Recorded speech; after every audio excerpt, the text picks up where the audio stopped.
In the distant future, vampires rule the night, but their numbers are dwindling.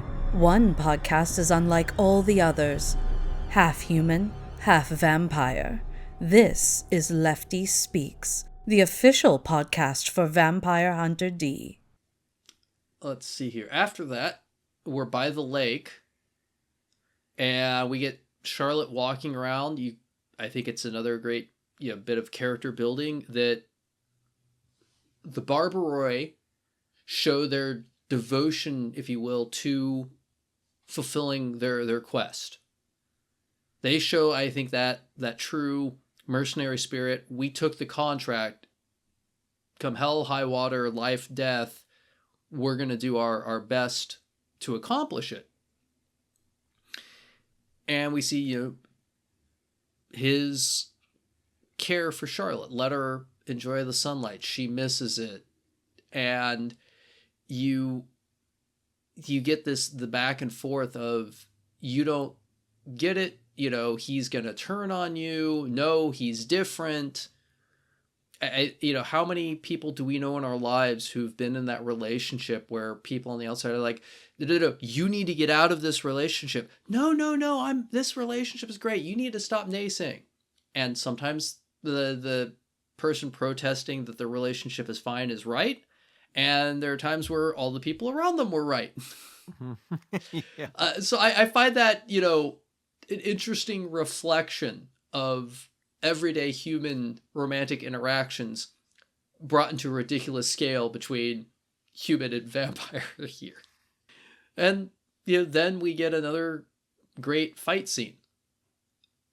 And I find it interesting here again, we have a example and illustration of D's weakness. Mm-hmm. Too much sun. Yeah, it'll give you cancer. Although I find it interesting here again, showing the level of power of the Barbaroi trio.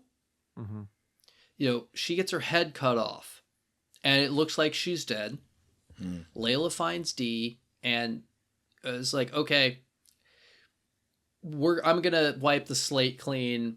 I'm going to help him. And then, we're even kind of thing. Whereas if it was her at the beginning of the movie, she probably would have just shot him. And so I love seeing that change of where she's angry at herself about helping him, so she's verbally lashing out, but realizing the need to change. And I agree, Caroline, the following bit where, Caroline as a head goes after Layla and gets struck by lightning because Layla throws a knife and sticks the knife in her head. Was that God's work? Because that was the strangest death scene I'd seen. And I'll give it this. At least they set it up to where it was storming when the fight started. So you've got the rain deluge. So the lightning's not out of, the clear blue sky. Well, it was. That's the thing. Well, it wasn't a clear blue sky. It was a stormy sky. I would have just set it up where there was at least one potential lightning strike that, because they were having metal rods, stuff in the air that would attract it, and then maybe you had one strike that she avoided, and then she stabs her, and then it's metal, so then you kind of like play into that. I just felt this was another thing that took me out of it the first time I saw it. I was like, wait a minute, like who did that? Like I thought maybe it was Thor. Was Thor up there? Who was doing that? Anyway. To me, it's Caroline has the scenes that pull you out, like in the tank of, well, how did nobody get injured? And then she gets struck by lightning, just miraculously struck by lightning, the right moment. Oh man, that was fun. So to me, it's another one of those of, if there was a few extra bucks in the budget, you could have added 30 seconds to the movie to 10. It would have been 10. Oh, look out for the lightning. Well, I'm counting this scene and the tank scene together. So between them, I figure an extra 30 seconds could have, improved this a little. Because to me, it's like I could easily have seen Grove getting injured because it wouldn't impact anything for the rest of the story. Yeah, they would have had to treat him. Yeah, it would have added a layer to it, but he doesn't move around. It's a ticking clock too. Yeah. So Yeah, and he's laying down too, right? So Yep. having like, let's say a thorn pierce his side or something like that, it, Yeah. like you said, it wouldn't really change his mobility because he's already not moving, right? It would have created a bit of tensious, moment where she's worried about him or something. Mm-hmm. I mean, there was opportunity there, but again, you're talking Yeah, what, to me, it 60 would to make 100 grand for Mhm. that. I mean, it's like, Yeah. is that important enough? Yep. And if you have the budget for it, to me, I think it would have been great. It makes Yep. sense to me for Kyle, Borgoth, and Layla to be able to dodge. They're all clearly very competent and very physically fit and active and able. But Grove's bedbound. Mm. There you go. So yeah, between these two scenes, that's Yeah, R.I.P. that I think is Caroline. my biggest. Yeah, this is my biggest beef with Bloodlust are Caroline's scenes. Yeah. I mean, they're incredibly awesome, And well done. but they also Extremely they're well done. really well done. But I wish that there had been a little extra time being able to be given to both of them. Anyway, so Layla fights Caroline. Caroline actually dies this time, which leads us into Dee waking up with Layla sitting there with him, and they have this heart to heart. It's a reversal of the earlier scene when she was Yeah. injured. Mm-hmm. And I love that she brings up hey, let's make a deal.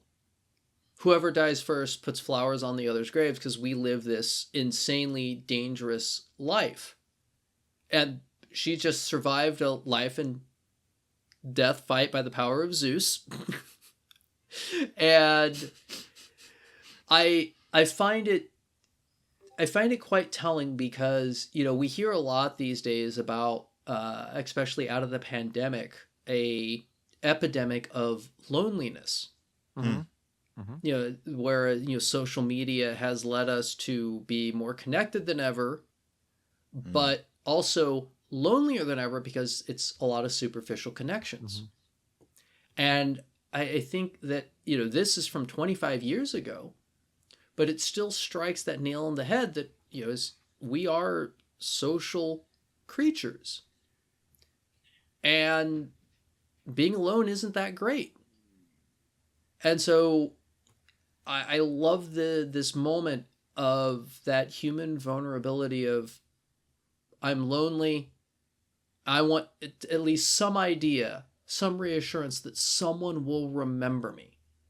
That, my life wasn't completely pointless and just for nothing. That's something I love about this scene. It establishes Layla as somebody who's a bit fatalistic, thinking that this is it. She's going to die on this job, and to no one remembering her. So at least, this guy might put flowers on my grave. And what I find interesting is Dee agreeing. For him, what is it?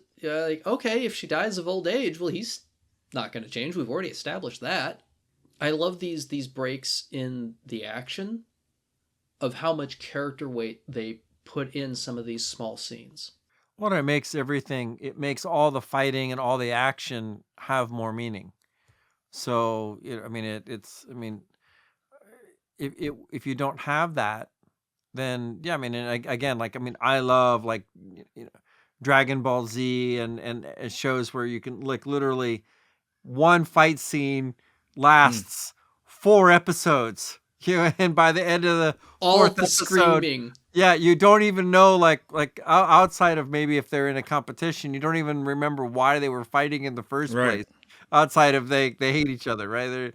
But in this case, it really does give a lot of emotional impact to both of their storylines and to everything they're enduring through the movie. So and there's, because Dee doesn't change as much, and it's important that he remains consistent. The other characters around him are having their character arcs really dramatic character arcs, and a lot of that is because of D, and not just because he's forcing them to fight. In this case, it's the exact opposite.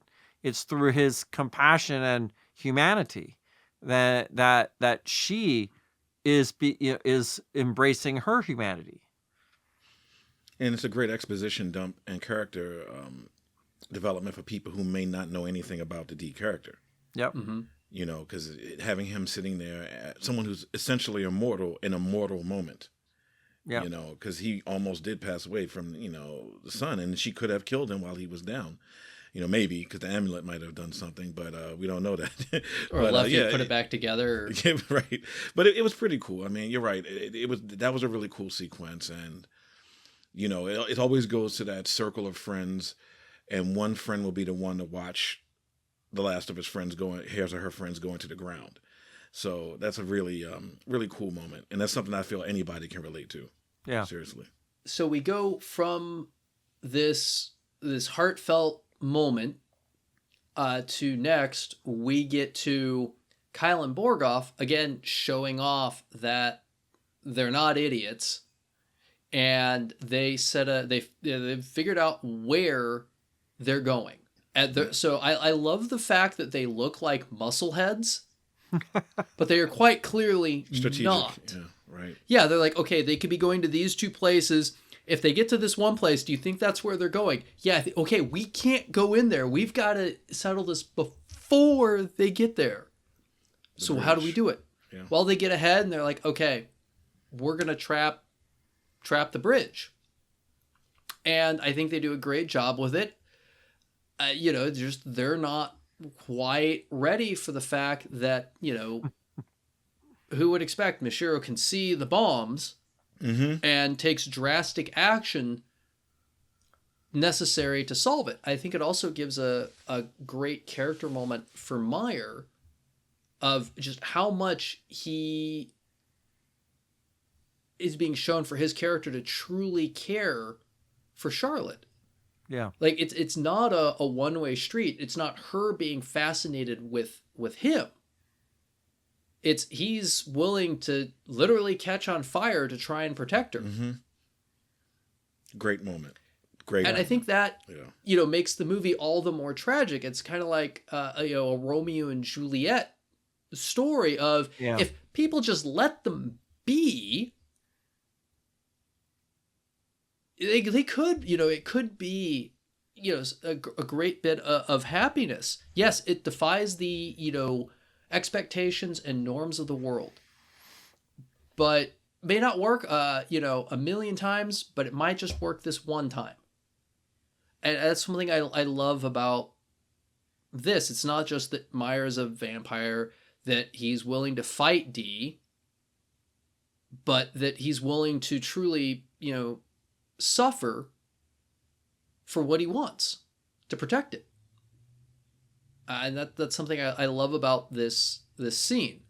I also love how the Barbaroi continue to show themselves to be competent and think strategically, in that he is willing to take the immediate risk to try and turn the situation around.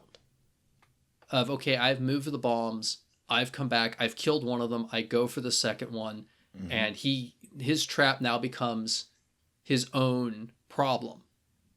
As, you know, the bombs blow up under Borgoth and jumping off the bridge. It comes back to me that they really did a great job with all of these fight scenes. Absolutely. And they didn't cut corners on, you know, Mashiro's beast changes. And it comes out the stomach, which is the coolest thing I've Yeah. ever seen. Yeah, that was cool. I've never seen a werewolf transformation like that, if that was what he was supposed to be. Yeah, I mean, it kept us going. We still have, like, the false Act 2 ending until we get to the actual castle. Yep. And one of the things that I like about the end of this scene and the transition is we focus back on the carriage, and Charlotte is in the coffin with the very injured Meyer. and who you can see is fighting the temptation to bite her because he needs to heal. Yeah. And blood is power for them. And I love the fact that, he's like, I can't do it. I can't turn her because that'll ruin what I love about her. And I love it that you have another moment of show, don't tell, that no matter your circumstances, where you came from, whatnot, your choice still matters. Meyer is choosing to not feed on the human when it would be the most expedient way to not be in terrible pain anymore and to heal. Yeah, there was a poetry to that, because there's a great line about her never being able to walk in the sun again. Like, you're going to be living in darkness forever. And that's why I'm not going to, do this. And he kept fighting. I mean, that was really cool that he kept fighting it. That's such a great character moment.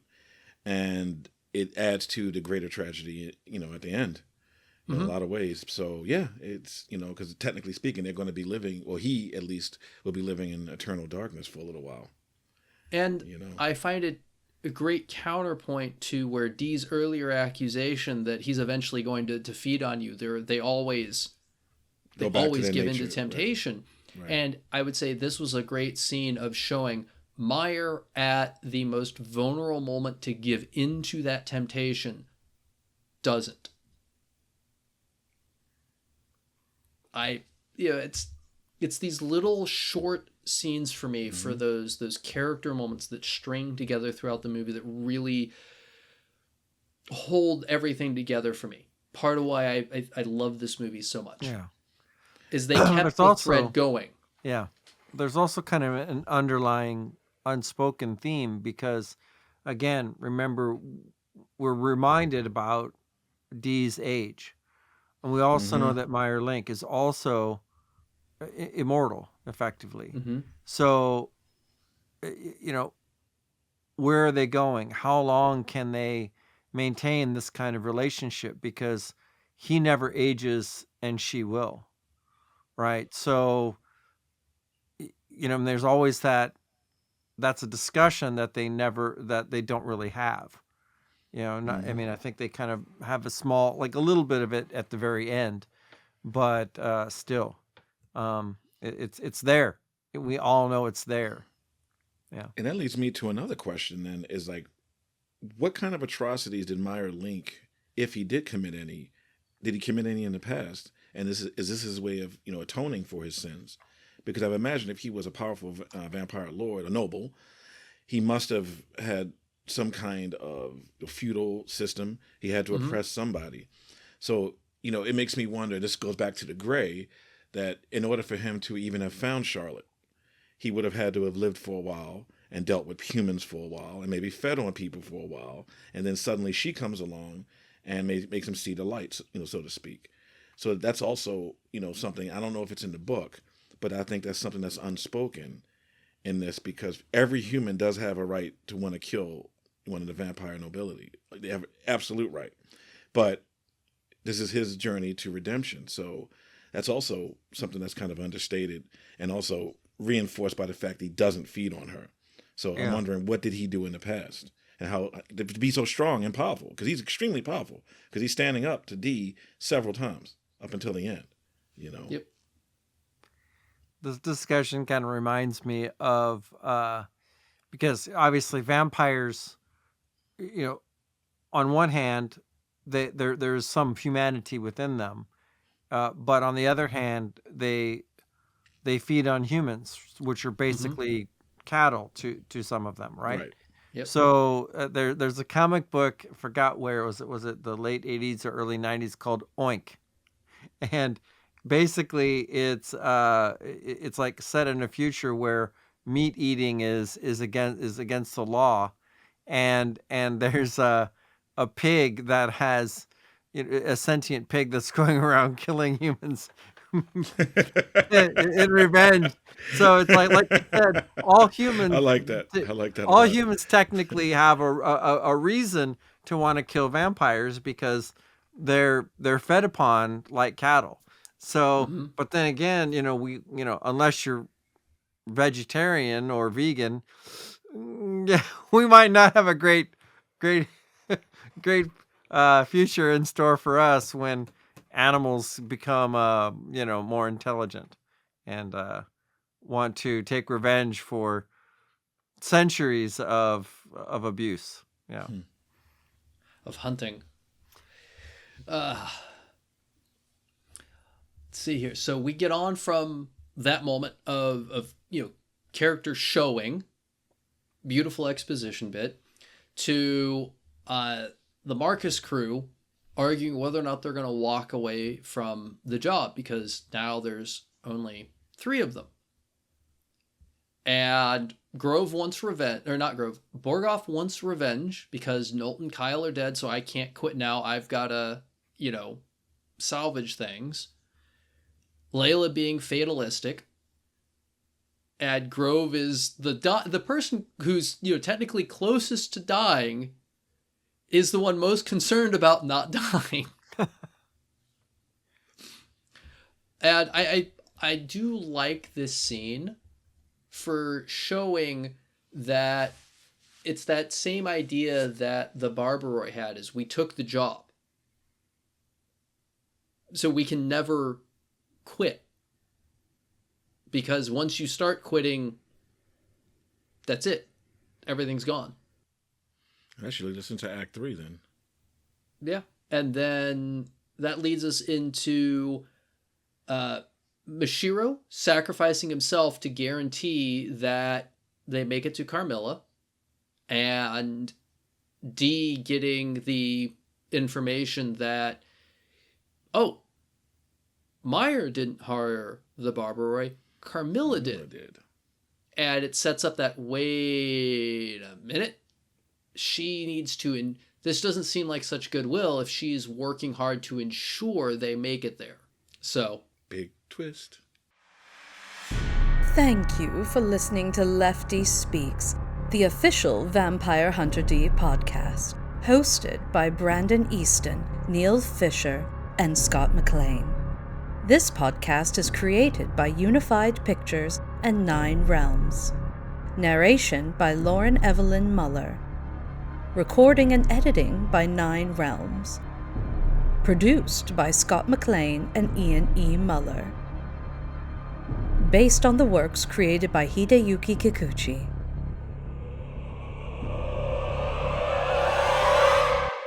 Happy hunting.